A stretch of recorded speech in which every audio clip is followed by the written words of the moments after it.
Robert Littall will sit in with me on Tuesday and Wednesday show, and we'll have the 2025 year in review shows on Thursday and Friday. Part 1 on Thursday, Part 2 on Friday. Looking forward to that as well.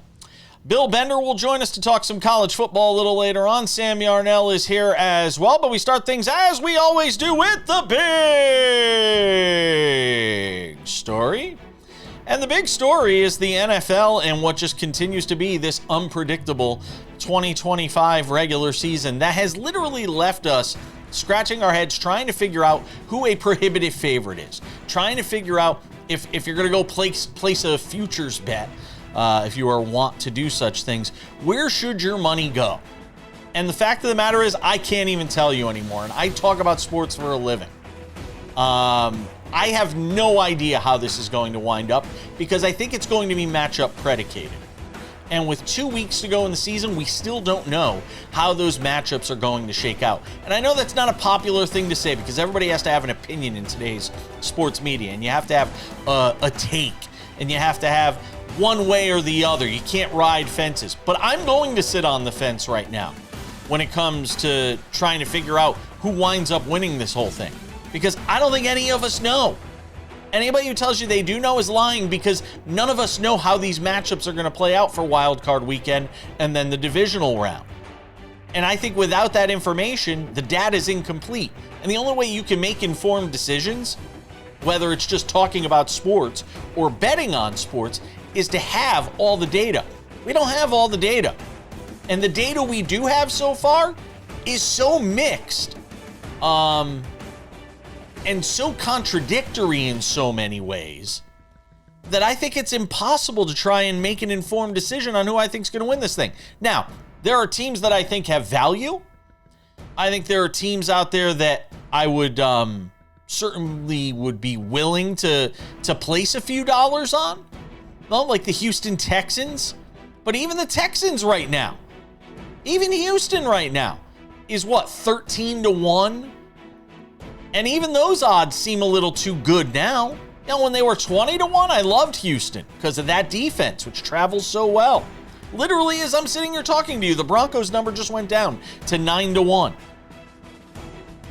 It is fascinating to watch the continued fluctuations in the marketplace when it comes to prediction markets and sports betting alike, as the sports books try to figure out from a futures standpoint where to put the odds. I mean, the Rams have the best odds to win the Super Bowl at plus 440 right now. They're not even the best team in their division. That's the Seahawks, who just beat them. Meanwhile, the 49ers, who are having an amazing season considering all their injuries, you can get the 49ers right now at 17-1. Kyle Shanahan doing his best job ever as a head coach. The Eagles are steamrolling to a division title despite the fact they've had all sorts of problems. Beat the Commanders over the weekend on Saturday. The defending Super Bowl champs are plus 850 right now. The Bills, who have been up and down, they barely beat the Browns this weekend. You can get the Bills right now at 9-1. Have at it. But the Patriots, who are actually going to win the division, are plus 950. The numbers all contradict themselves right now based on what you look at in the standings. The Detroit Lions are going to miss out on the postseason, and we're going to talk more about that coming up in a few minutes with Sam Yarnell. The Detroit Lions are going to miss the postseason altogether. And they were a team a couple of weeks ago that had relatively decent odds to win the whole thing. We said that about the Chiefs all year as well. Good luck trying to sort through it. We'll be here with you to try and figure it out together. Big story part 2. The college football playoff this weekend. Redemption for Alabama and Miami. Two teams that Notre Dame fans were, stabbing dolls with and burning uniforms to try and figure out why Notre Dame wasn't in the college football playoff, but Alabama and Miami were. Well, they both won this weekend. And they both went on the road to do it. So what does that say ultimately about those two schools getting in and Notre Dame not getting in? I don't know. But I do know this. College football is a 12-team playoff. It'll have a 12-team playoff next year. Eventually, it'll get to 16, and who knows how many other teams will be involved. Here's what I do know.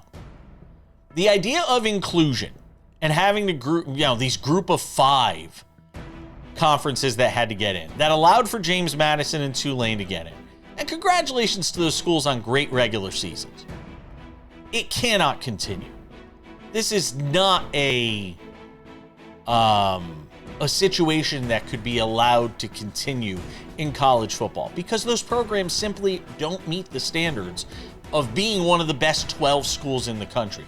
And I'll even throw something else out there at you, and I'm interested to get Bill Bender's thoughts on this from the Sporting News when he joins us later in the show. If they had this thing at 24 teams next year, if this year it were 24 teams, do Tulane and James Madison still make it? If we're just taking the best 24 teams in college football, are Tulane and James Madison in there? Now, I know James Madison, I think, was near the bottom of the top 25. Like, they were in there somewhere. But are those two schools, based on what we've now seen and have the complete body of work, James Madison and Tulane, are they even getting in a 24-team field? And I know that's harsh. And I know for those programs, it's going to rub them the wrong way to hear me say that. But the fact of the matter is the job of this tournament, it isn't like the NCAA men's basketball tournament where you have 68 teams and everybody gets an opportunity and, teams from the NEC can get in and make some crazy run to the, Elite Eight or Final Four as we've seen happen. All those things are great. College football's not built the same way. You can't take what works for the NCAA men's basketball tournament, and I guess to some degree the women's tournament, and try and foist that onto college football and think you're going to have the same result, because what you have instead is what you had this weekend, which was 2 non-competitive games. And again, fans at Notre Dame and Texas and Duke saying, why aren't we playing in these games? That's the big story on this Monday edition of the show. We're talking NFL next. Sam Yarnell is here.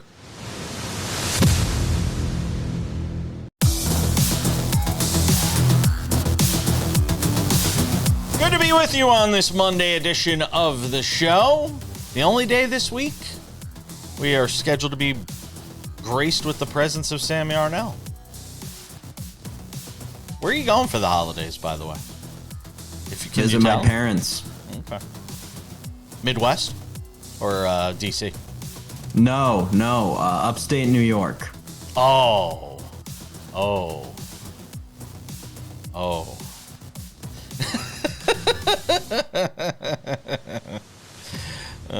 First prize a week in upstate New York. Second prize 2 weeks in upstate New York. So look, there's a lot to get to from the weekend. We'll only get to as much as we have time for here with you today, but let's talk about a couple of the more interesting, I guess you could say, results from the weekend that was, and start with the Jags, who are anything but Jags. Look, what they did in Denver, and look, all season long I've been waiting for this, clock to strike midnight on this Denver story. And I don't want to do one of these things where I say, see, I told you they're frauds, because they won like a zillion games in a row. But that had to be an alarming performance from that defense, which has really been the calling card of Sean Payton's team and what Vance Joseph has done. When the Jags go in there and just tear you up, I thought this was an under game for sure. On Friday, I said this was my favorite game of the week as far as the under's concerned, and at halftime, I'm tearing up tickets. Yeah, Jason, this is this game. Wow. Did you think that the AFC East was wide open? Because if you didn't, this game should show you that the AFC, or I'm sorry, I said the AFC East. The AFC as a conference is wide open. Because this game should show you that the AFC as a conference is wide open. Now, do I believe in the Jaguars? This is a question you've asked me, gosh, twice in 2 years on this show.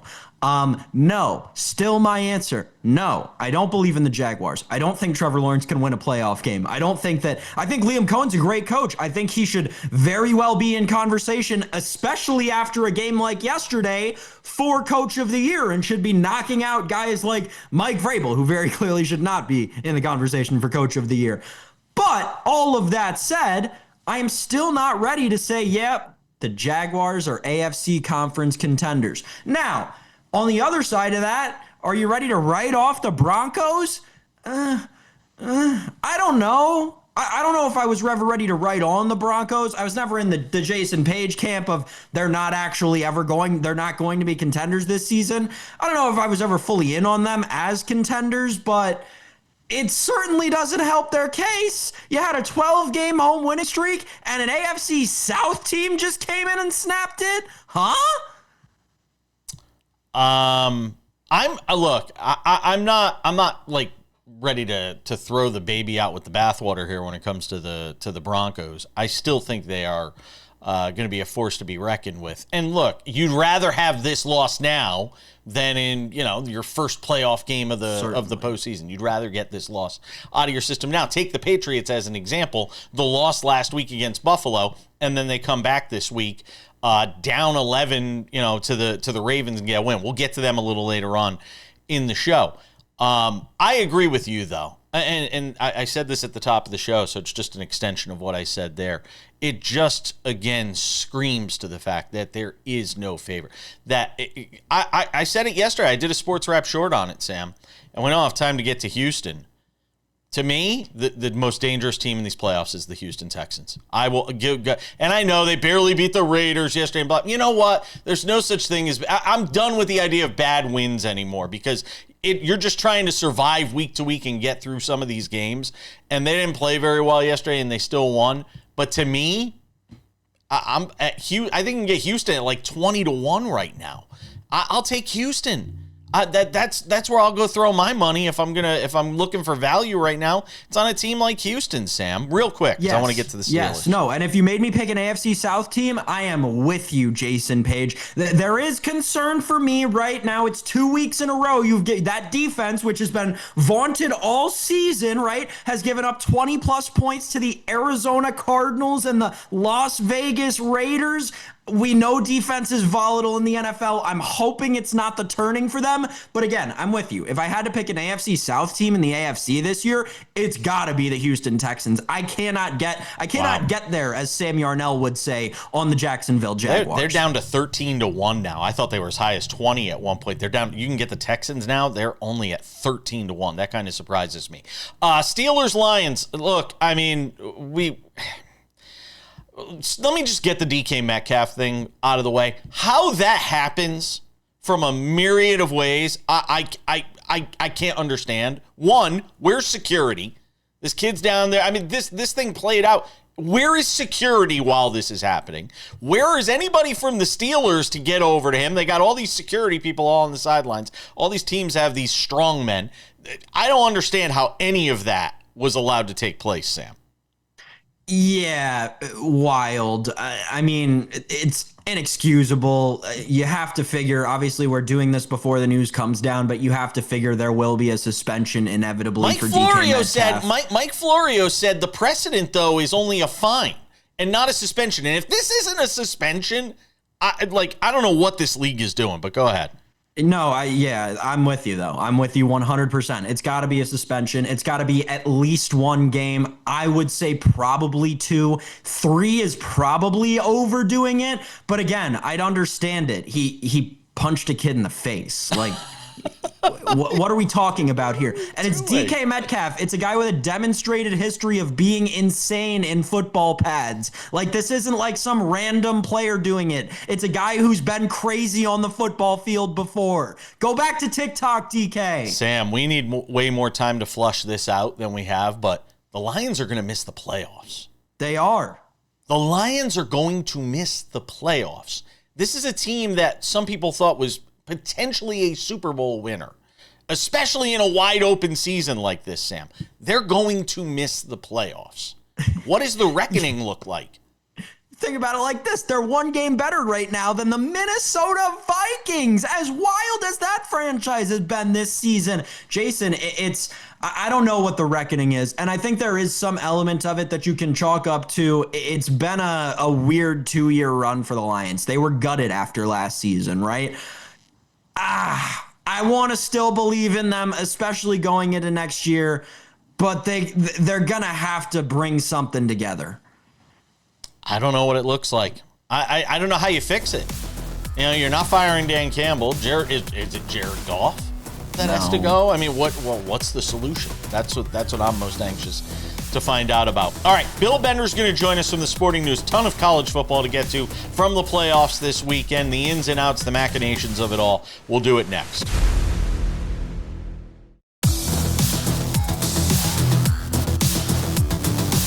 Good to have you with us on this Monday edition of the show. I talked about it a bit in the big story. We will expand upon it now. The college football playoff opening weekend.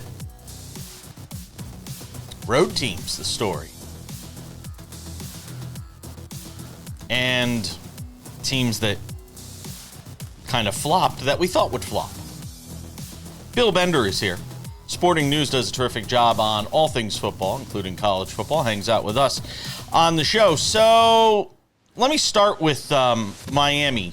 Validation? Does this validate, they're getting the spot over Notre Dame in your mind? A little bit, but I mean, it was more about their defense in general. Ruben Bain probably asserted himself as the number one pick in the NFL draft, perhaps, the way that he played.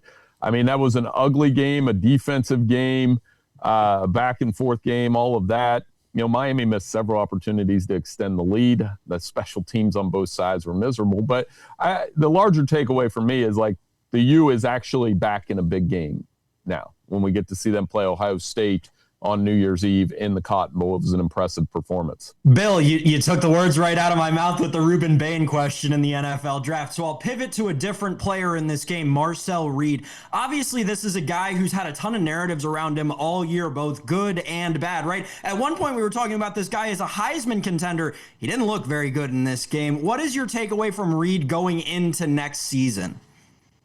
Well, I mean, we'll see. The thing with Marcel Reed was he took a lot of sacks last season, didn't take a lot of sacks this season. He took 10 sacks, but he also had 10 interceptions. And the mistakes were killer in this game, right? Like you have the late interception that we all saw, the third quarter interception, both by Bryce Fitzgerald. I think he's a nice player, very creative. I want to see how he responds to not having Colin Klein. I think Colin Klein was one of the better offensive coordinators in the game this season, and then he's going to Kansas State. Alabama, same question. We watched them get beat by Georgia, and the reaction everybody had to them getting into the playoffs with 3 losses. Your reaction to what we saw at Alabama after, basically giving up 17 points to start the game and being down 17-0. And I read every tweet and text and everything in the world saying, "See, Notre Dame this, Notre Dame that," and then it got real quiet. Yeah, that 17-0, it was a different universe. Kalen DeBoer was Michigan's coach at that point. You know that. Again, a little bit of validation for Alabama. Impressed with how Kalen DeBoer called the second half. That 4th and 2 call really changed the game. Got them back in it, and then they get a block punt, and it kind of spiraled out of control for Oklahoma. Here's the interesting thing. I was wondering, I'm going to ask you guys, as that game was unfolding, it's like, well, what will the spread be with Indiana?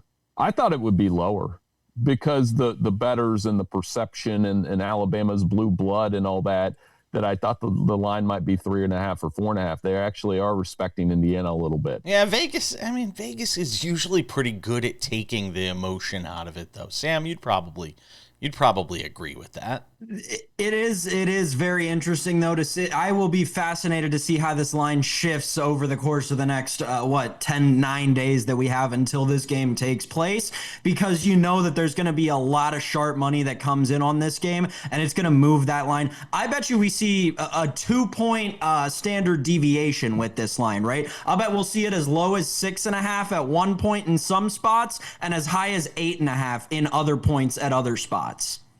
Yeah, and it really is an interesting spot for Indiana. That they have all the metrics. They're the only team left in the playoff that has a top 3 scoring offense, top 3 scoring defense, and we doubt them at every turn, as you know, Sam. Whether it was Iowa, Oregon, Penn State, Ohio State, and they continue to prove everybody wrong. That said, talent won't be the issue for Alabama here. It will be execution. It will be making the right plays, and it will probably rest a little bit on Ty Simpson if they want to go out to the Rose Bowl and win. I said this in the big story, and I'm curious to get your thoughts on it. I know a lot of the anger is geared towards James Madison and Tulane. It shouldn't be. Obviously, it should be geared towards the system that allows for them to be part of a 12-team playoff when they're clearly not one of the 12 best teams. But I was asking this question at the top of the show, and I'm curious to get your thoughts on it. If we even went to 24 teams, and we're talking about the best 24, forget, if you're a conference winner and you win your, are they even in the top? Are they even in this tournament if we're talking about 24? And that's a tough question. I think that's why I asked it. Yeah. Yeah. I kind of, my compromise to the whole thing is when we go to 16, which I think we do, we leave one group of 5 team in no matter what. So they're represented. So maybe the 16th team gets bumped out. In this case, this year, it would have been Tulane would have bumped out USC. USC fans would have been mad. I'm okay with that. The problem is these last 4 playoff games involving group of 5 schools, they've lost by an average of 21.5 points per game. We can't pretend like they were competitive games. I know James Madison showed some fight, and we can't pretend as much as we want to rally around them and the system and try to manufacture a Cinderella, that it would have been more enjoyable to sit and watch Ole Miss and Notre Dame or BYU in Oregon or Texas and Oregon. I that's where I'm caught, because I still think the group of 5 deserves to be represented, but I think you have to be in that top 16. Well, and the other side of that, Bill, right, is that when you see years where Power 4 teams play Power 4 teams, it's not always what everyone, when we have these hypothetical conversations, expects it to be. You get blowouts all the time. I think there was a stat that went around. There have been more 21-plus point outcomes between Power 4 teams in the college football playoffs history than there have been one-score games in the college football playoffs history. So it's very interesting, and the entire dynamic is obviously very fluid. I think that my biggest question to you in terms of all of that is, next year, is there anything that can change as soon as next year, or are we just bound for having these same arguments 11 and a half months from now? I think we will until we go to 16, and I'm not sure going to 16 is going to make some of these games any more competitive. Now, the good news is we get a good quarterfinal round. We get compelling matchups. We've already talked a little bit about Alabama, Indiana. I want to see it. I can't wait to watch Ohio State, Miami. That's going to bring in a flood of nostalgia around here in Ohio about the last time these 2 teams played on a huge stage. They still talk about a defensive holding call in Miami, a late defensive holding call back in 2002. Ole Miss, Georgia's probably the least compelling unless Ole Miss wins, and then Lane Kiffin's still not there. And then you get Texas Tech, Oregon, which I think is going to be a fantastic matchup where Oregon's actually favored. So you get through the first round to get to this round, which tells me, Sam, that we probably should have just done an 18 playoff in the first place. We're going to continue the conversation with Bill Bender, who does a terrific job on all things college football with the Sporting News. One more segment with him, some coaching news to get to, and look ahead to some of these matchups in a couple of weeks. Don't go anywhere.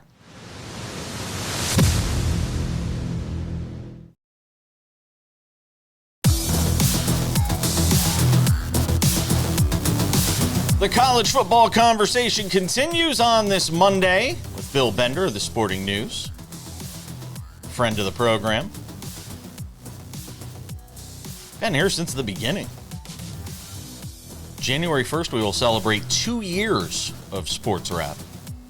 You've been here right from the get-go, man. Hey, we've evolved into texting each other on the weekends about games. It's a great relationship we have over here. And I enjoy them because they're always timely text about what's going on in college football. All right, as long as I don't get on your last nerve. So we were talking at the end of the last segment about the matchups that sort of intrigue you the most. I'm of the mindset I don't think Miami Florida State's that close a game. I really don't. And the one play I point to from that game over the weekend with Miami is their decision to kick the field goal. I think they were at the 2, and they kicked the field goal, and I said, you can't win like this. You're not going to be able to beat an Ohio State with the mindset of kicking field goals deep in the red zone Isn't that why you went and got a guy like Carson Beck in the transfer portal, was for those moments? And them kicking a field goal there felt like such an indictment to me. Yeah, and, Ohio State's red zone defense is as good as anybody. When all the All-American teams came out last week, there were 7 first-team Ohio State players across the 5 publications. I think we had 4 on our first team, 3 on our second team, and they're going to be angry about losing to Indiana. It's still fun, though. It's going to be fun to see Michael Irvin on the sideline. Mark Fletcher's a really tough inside runner. Miami's defense is going to have to play out of its mind, obviously, but they have the talent on that defensive front. Like I said, Ruben Bain, Akeem Messidor, if they can confuse Julian Sayin like Indiana did, could be interesting. But I'm kind of with you. That feels like an Ohio State kind of 31-10, 31-13 type victory, just without getting into it too much further yet. Sam, go ahead. Bill, from a quarterback's perspective in this game, it's one that I can't figure out. Obviously, the Carson Beck saga has been a crazy one this season alone, and Julian Sayin was obviously in Heisman conversations up until the end. So who has the quarterback advantage in this game? It's a great question. Sayin, because he gets to throw to Jeremiah Smith, who's already amped up because he's playing against his hometown team. But Beck's played in a lot of big games. Has he played well in all of those big games? No, but that experience is very interesting to me. The key will be avoiding turnovers, and he's done that the last 5 weeks. That was the difference. We talked about Reed earlier. Reed had the turnovers. Carson Beck didn't. Miami wins the game. Is Julian Sayin going to take his shots down the field against this Miami defense? Absolutely, and I think they'll hit on a couple of them. All right, let me ask you a couple of coaching questions here. Brian Smith, the situation at Ohio University. I see people online who are saying, this isn't getting the attention that Sharon Moore was getting at Michigan and all of that. And I'm like, well, one, it's Michigan and it's Ohio University. But that being said, it's not the Ohio State University. People, it's Ohio University. That being said, it is a pretty wild story that's emerged out of this Ohio story. I mean, is my Ohio University, I'm trying to think where my diploma is. I think it's either over on this wall or upstairs. Not a great look, obviously, for it. And I knew when the story came out that, he was drinking in his office with assistants. I was like, that can't be the reason they're firing him. We're like one of the top 10 party schools in the country. So, or were, and I don't know if we still are. But, obviously the situation wasn't good. And they'll find another coach. It's funny. It's not funny, but it's Ohio University actually made the group of 5 best hire of all time with Frank Solich, in my opinion, because he was a guy that wasn't going to leave, was there forever. And since going from Tim Albin to Coach Smith, and now, whoever takes that job, it's one of the better jobs in the MAC. I can't sell it that way. But as far as getting more national attention, I don't know that it will rise to that, simply because, like you said, outside of my house and my text threads with all my OU buddies, it's probably not as big nationally, unfortunately. Is Michigan waiting for Kalen DeBoer to bomb out of this thing? Is that why they haven't hired a coach? Because originally we heard 5 to 10 days before they hire a head coach. I get the impression that that's what they're waiting for. Am I wrong? I still think they might be, but we'll know. I think if they don't hire a coach by the end of this week, then that's what the plan is, to just wait and take a swing at Kalen DeBoer. And I think plan B is just call Brian Kelly if that doesn't work out. and as crazy as that is. Poor Brian Kelly. I mean, that's because Brian Kelly's available. Kalen DeBoer is not. Brian Kelly, for all his warts, has proven that he can coach at a high level and be competent at 2 major programs. And I'm not sure anybody else left on the list. My worst take of the weekend was like, after Alabama won, I said, well, DeBoer's probably out, and they got to go after Kenny Dillingham. And by 9 a.m. the next morning, he was already going to be in it. He had an extension to Arizona State. What a bad take by Bill Bender at Sporting News. Sam, I'm leaving you with the most wonderful coveted spot. Well, you mentioned it, Bill. What do you make of the Kenny Dillingham extension? Obviously, the talks for the Michigan coach, but this is a coach who made the college football playoff, right? Almost beat Texas in the college football playoff. What did you make of the hire, and how's the Arizona State program as a whole right now? You got 30 seconds, Bill. Go ahead. They're going to that's a great fit. And I'm glad he stayed because he really does care about his alma mater. He said Michigan never offered the job. We'll take his word for it. I think he was probably conflicted if they would have, but happy he's staying. I thought it was hilarious when he said, we just need to find somebody in Phoenix. Are there any rich people in Phoenix? I need a sugar daddy. Anybody? A lot of people in Scottsdale have money. I don't know about Phoenix, but Scottsdale, yeah. Find some money. Bill Bender, the Sporting News, does a terrific job. As always, joining us here on the show. Hey, have a Merry Christmas, my friend, and we will catch up with you next week.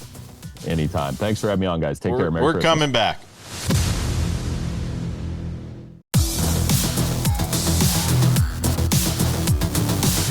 We'll wrap it up with some odds and ends 10 minutes from now. From the pages of What Are You Thinking? Ed Cooley. Good Lord. Firing water bottles into stands, hitting kids. It's like Will Ferrell in the Candidate, punching babies.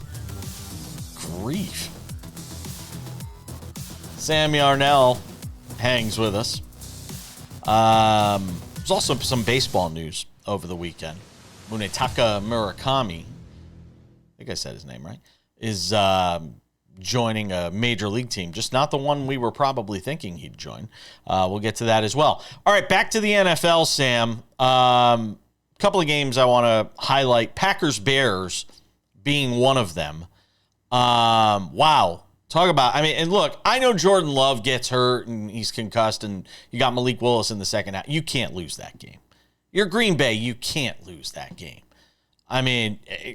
Again, we've seen this happen a couple times this year where teams need like 4 things to happen in succession, 3 or 4 things to happen in succession. You get the field goal, then you get the onside kick, you get the touchdown to tie the game, and then in overtime, Green Bay, loses the ball, and before you know it, Caleb Williams is throwing touchdown passes. And I'll say this on Caleb Williams.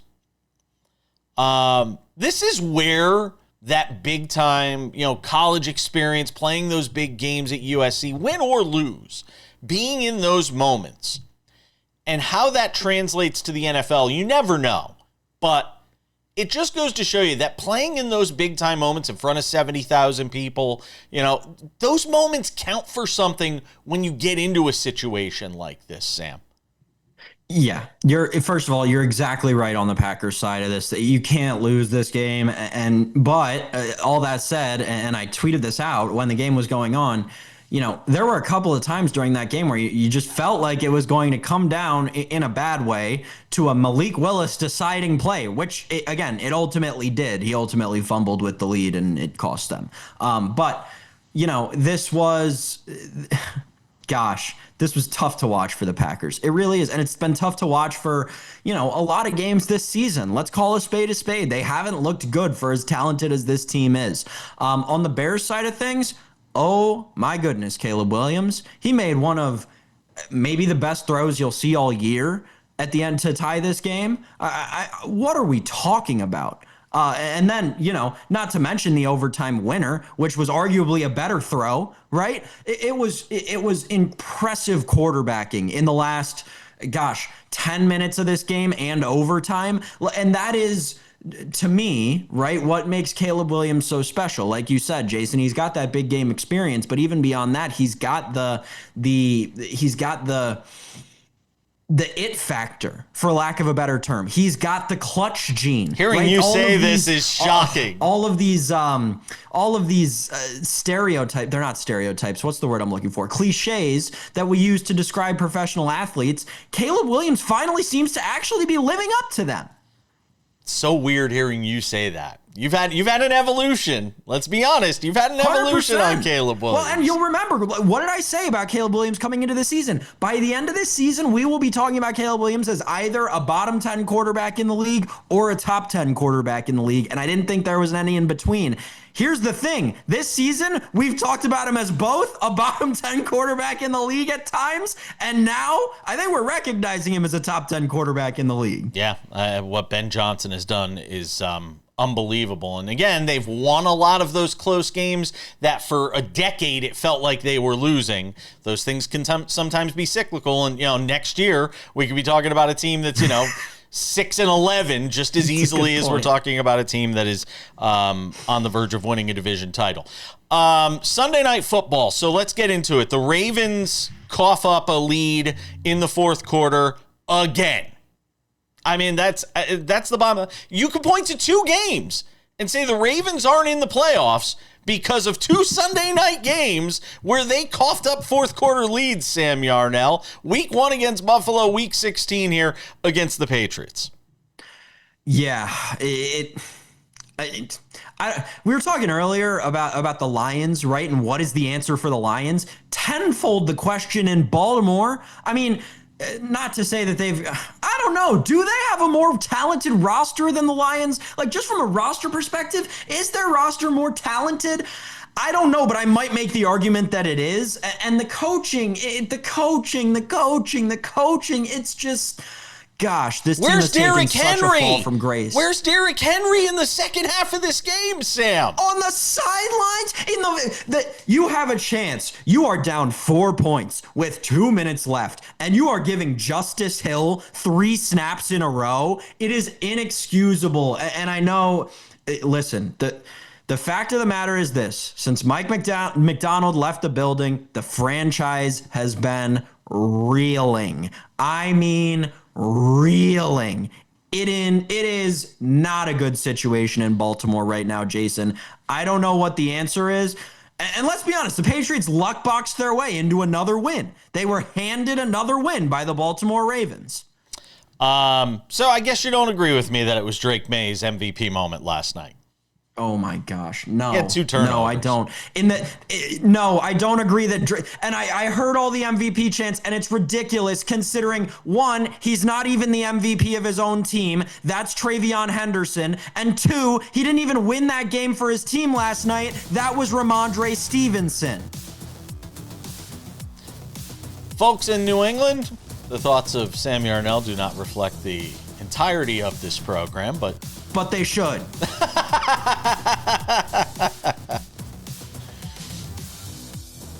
Bills fan number 1, Sam Yarnell, ladies and gentlemen. Don't worry, your team's going to be in the playoffs too, even though they barely beat the Browns.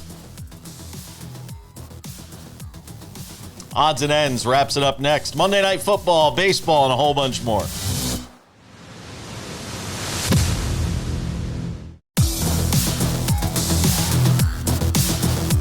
Just about time to put the wraps on this baby for a Monday. A couple of reminders. Robert Littall sits in on this show, founder of Black Sports Online. He'll be with us on Tuesday and Wednesday this week. Christmas Day, we've got the Year in Review show. It's going to run 2 days, Thursday and Friday. There we go. I decided, Sam Yarnell. I couldn't decide what I wanted to do, and there you go. I just decided. We're going to run it for 2 days.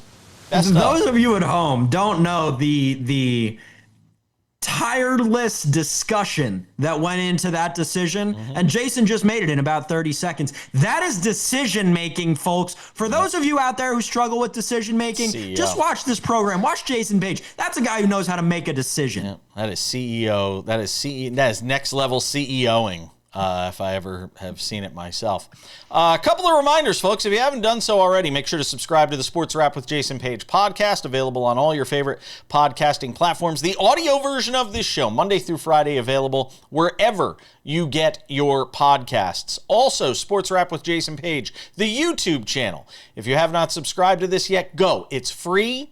The TV show is there Monday through Friday on every way you could imagine. 45 minutes right there, the TV show, commercial free on our YouTube channel. In addition to that, Sports Wrap Shorts. If you haven't checked these out yet, they're 1 to 3 minutes long, usually in the minute range, covering the top stories of the day, the biggest games at night, the NFL and college football on the weekends. And we put a lot of work into Sports Wrap Shorts, and it's grown very fast in a very short period of time. Sports Wrap Shorts available on our YouTube channel. Also available on our TikTok, Sports Wrap Jason Page. On our Instagram, SportsWrap, Jason Page. Go and check that out as well. Without any further delay, ladies and gentlemen, time for some odds and ends. Munetaka Murakami is headed to the Chicago White Sox. Sam Yarnell, 2 years, $34 million. Apparently the market wasn't as spicy for him as he thought it was going to be. Some people worry about his swing and miss numbers and how that translates to Major League Baseball. Going to play some first base, going to DH. White Sox have a lot of young talent on that team. I don't know if they ever turn the corner as long as Jerry Reinsdorf is the owner, but Munetaka Murakami, 2 year sort of prove-it deal with the White Sox? I am so excited for White Sox fans that they get to experience Murakami for the next 2 years. He is going to hit the cover off the baseball. He is going to be incredible. This is a big step for the Chicago White Sox, getting this kind of talent to come into their organization. Again, I know there's a lot of noise about his swing and, the 90 whatever mile an hour fastballs and his trouble hitting them. Yeah, whatever. It's America. It's Major League Baseball. They have ways to fix that, and he's proven that he can do the hard part already. I'm going to choose to believe in this guy, Jason, and I am so excited for the city of Chicago. Wilson Contreras dealt to the Boston Red Sox. Everybody making moves except for the New York Yankees, who are just subtracting players from their roster. Wilson Contreras traded to the Red Sox for some pitching prospects, Sam. Yeah, so I guess the Cardinals are now going to do what I think you and I and a lot of people expected them to do last offseason and at the beginning of last season, right? Which is move all of these players. Contreras being the first one to fall. Obviously now you feel like Arenado will go too, right? And this will be the ushering in of the new era of Cardinal baseball. They've got a lot of good prospects. Ed Cooley, what were you thinking? The Georgetown Hoyas head basketball coach. By the way, that program is back to some degree of respectability after the Patrick Ewing years. And that pains me to say because he's my favorite player of all time. But Ed Cooley had actually gotten that program into a position where it was starting to play a little bit better. I know they'd struggled a little bit recently. They lose to Xavier, and there's a water bottle incident. There it is, throwing the bottle into the stands. Happens to hit a little kid being held by his mother. Not a good look for Ed Cooley. He's suspended for 1 game. Should it have been worse, Sam? Yeah, probably. Again, Georgetown basketball, I know 8-4 on the season, 1-1 in Big East play. Not a good 10-year run for Georgetown basketball at this point. And it's tough because it's a program and a school very near and dear to my heart, but gosh, they haven't been the same since that Florida Gulf Coast team ruined them in the tournament all those years ago. They broke them. They absolutely Florida Gulf Coast absolutely broke them. Ruined the program. Was 1 game enough? Should he have been suspended for more than 1 game? I don't know. I don't know college basketball suspensions like that, but my gut tells me it wasn't enough. Yeah, I agree with that. We've got a Monday Night Football game. 49ers and Colts, week 2 of the Phillip Rivers experience. Colts getting 5.5 at home from the Niners, 46.5 the total, Sam Yarnell. Where are you putting your hard-earned money? I mean, it's got to be the San Francisco 49ers, right? I don't think I could go anywhere else. The total scares me because of Phillip Rivers. And again, I couldn't go anywhere besides the Niners, and that would primarily be because of Phillip Rivers and all the injuries the Colts have suffered. But, you talk about the injury bowl, Jason Page. It turns out it's a Week 16 matchup between the 49ers and the Colts. Think about how many starters from Week 1 are going to be missing from this game. My conservative estimate between the two starting 22s, I think we're probably missing 11 starters combined. Think about the fact that Anthony Richardson at one point was the starting quarterback for this team, and now Phillip Rivers is the starting quarterback for the Indianapolis Colts. Just process that for a moment. You'd think you drank too much spiked eggnog or something. Like, what is going on here? We gotta go. Thanks to Bill Bender. Thanks to you, Sam Yarnell. Have a great holiday, my friend. Hi there. I'm Jason Page. You like what you're watching? Subscribe. We've got SportsWrap shorts on this channel. We've got the show. We've got clips from the show. What else do you have to do? you probably follow a lot of other things that aren't half of as exciting. They're not half as exciting as this show is. So what are you waiting for? Click the subscribe button, follow the channel, watch the content. Bye.